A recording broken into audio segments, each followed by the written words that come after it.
আজ আপনাদের পরিচয় করাবো উত্তরবঙ্গের রংপুরের ঐতিহ্যবাহী খাবার শীদলের সঙ্গে। শীদল হঠাৎ করে এই নামটি শুনলেই কেমন অপরিচিত মনে হতে পারে আপনার কাছে, কিন্তু শীদলের সঙ্গে জড়িয়ে আছে রংপুর অঞ্চলের খাবারের ঐতিহ্য।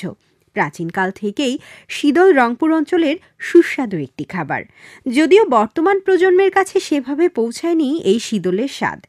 এক প্লেট গরম ভাত সঙ্গে এক বাটি শীদল ভর্তা কিংবা শীদল দিয়ে বেগুন ভুনা বেশ দারুণ জমে যাবে। তবে কালের বিবর্তনে খাদ্য অভ্যাসের পরিবর্তন আসলেও এই খাবারগুলো আগের জৌলুস ছড়িয়ে যাচ্ছে কিন্তু এখনও। সম্পূর্ণ আলাদা বৈশিষ্ট্য ও স্বাদের কারণে শীদল রংপুর অঞ্চলের মানুষের কাছে একটি অতি জনপ্রিয় খাবার। এই খাবারটি শীতকাল এবং বর্ষার মৌসুমে সকালের খাবারে গ্রামাঞ্চলে বেশি খেতে দেখা যায়। আজ আপনাদের জন্য এই শীদলের সঙ্গে বেগুন ভুনার মজাদার রেসিপি নিয়ে এসেছি। তো চলুন জেনে নেওয়া যাক শীদল ও বেগুন ভুনার রান্নার পদ্ধতি। শীদল কিভাবে তৈরি করবেন? মূলত মলা, পুঁটি জাতীয় বিভিন্ন ধরনের ছোট মাছ ব্যবহৃত হয় এই শীদল তৈরিতে। প্রথমেই ছোট মাছগুলো ভালো করে ধুয়ে কুটে পরিষ্কার করে সপ্তাহখানেক কড়া রোদে শুকিয়ে শুটকি করে নিতে হবে। পরে মাছের শুটকিগুলো ঢেকিতে নয়তো বড় আকারের কাঠের হাম্মানদিস্তা কিংবা শিলপাটায় আধা গুঁড়ো করে নিতে হবে। আবার ব্লেন্ডারেও শুটকি আধা ভাঙা করে আপনি নিতে পারেন। শুটকি আধা ভাঙা করা শেষ হলেই একে একে এতে পরিমাণ মতো সাদা মানকচু ও কালো মানকচু শুধু ডাটা ধুয়ে নিয়ে কাঁচা অবস্থায় বাটতে হবে। এবারে কচু বাটার সঙ্গে মলা, ডরকা, পুঁটি বা ছোট মাছের আধা ভাঙা গুঁড়া, প্রয়োজন মতো আদা, রসুন, কিছু পরিমাণে খাওয়ার সোডা দিয়ে ধীরে ধীরে সব কিছু মেশাতে হবে। সব মেশানো হয়ে গেলে হলুদ, পরিমাণ মতো এলাচ গুঁড়া, সরিষার তেল দিয়ে মেখে হাত দিয়ে গোল বা চ্যাপ্টা করে 1 সপ্তাহ কড়া রোদে শুকাতে হবে। ডালা বা কুলোয় জালি দিয়ে ঢেকে এগুলো একটু শক্ত হয়ে এলেই তৈরি হয়ে যাবে শীদল।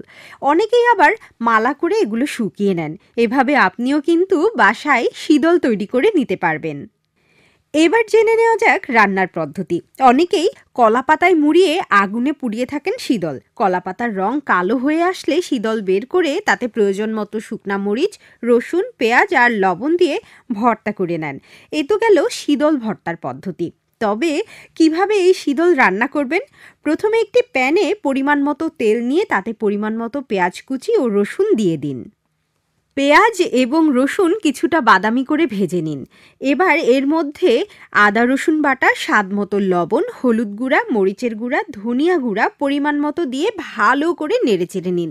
এখন এর মধ্যে দিয়ে দিন ভিজিয়ে রাখা শীদলগুলি এবং তা ভালো করে মশলার সাথে কষিয়ে নিন।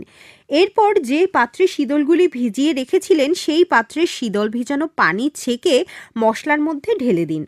পানিটা দিয়ে মশলার সাথে শীদল ভালোভাবে কষিয়ে নিয়ে ঢাকনা দিয়ে ঢেকে দিন। কিছুক্ষণ পর ঢাকনা তুলে এর মধ্যে সামান্য পরিমাণ গরম মশলার গুঁড়ো দিয়ে ভালো করে নেড়েচেড়ে নিন। যেহেতু বেগুন দিয়ে শীদল রান্না, তাই বেগুন নিশ্চয়ই আগেই টুকরো করে কেটে রেখেছেন। সাথে 2টি আলু কিন্তু টুকরো করে নিতে পারেন। শীদল মশলার সাথে ভালো করে কষানো হয়ে এলে তার মধ্যে দিয়ে দিন কেটে রাখা পরিমাণ মতো বেগুন আর আলু। ভালো করে মশলার সাথে নেড়েচেড়ে আবারও ঢেকে দিন। বেশ কিছুক্ষণ পর ঢাকনা উঠিয়ে আবার নেড়েচেড়ে কিছুটা সময় কষিয়ে নিতে হবে। তাই এতে পরিমাণ মতো পানি দিয়ে দিন, যাতে করে বেগুন ও আলু ভালো করে সিদ্ধ হয়ে যায়। আবার ঢাকনা দিয়ে ঢেকে দিন।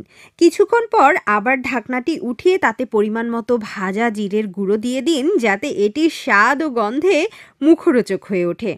এবার আবার ঢেকে দিতে হবে এবং খেয়াল রাখবেন ঝোলটা কমে আসা পর্যন্ত রান্না করতে হবে। তবে এই ফাঁকে কয়েকটি আস্ত কাঁচামরিচ মাঝখান দিয়ে ফালি করে দিয়ে দিন এবং কিছুটা নাড়াচাড়া করে ঢেকে দিন।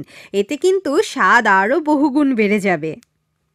যেহেতু শীদলের সাথে বেগুন ভুনা, তাই এর ঝোলটা কমিয়ে রাখাই ভালো। এখন নিশ্চয়ই ঢাকনা তুলতেই এর স্বাদে আপনার জিভে জল এসে যাচ্ছে।